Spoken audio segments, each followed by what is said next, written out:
Bini-beast mode po ako ha. Nakaka-beast mode tong driver na to ha. Sabi ko lang itabi. Sabi ko lang ibalik. Sabi kong urungan. Hindi pa inuurungan. Lahat naman po siguro tayo aanim. Meron tayong tendency na talagang lumabas the inner beast with it. The key for taming the beast o yung pagiging beast mode natin is no other than the attitude of patience.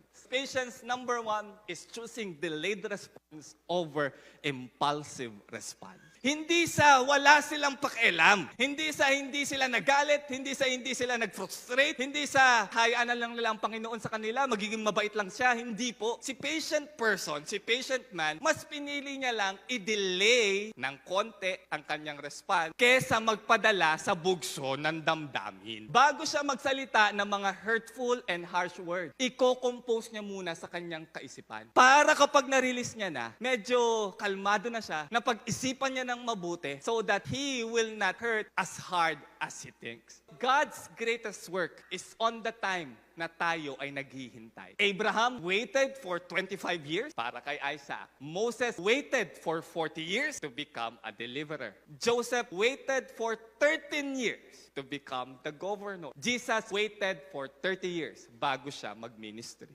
When we're waiting, God is working. God does His greatest work on the time na tayo ay naghihintay. Kaya mga kapatid, tame the beast. Because God is always working kahit hindi natin nakikita.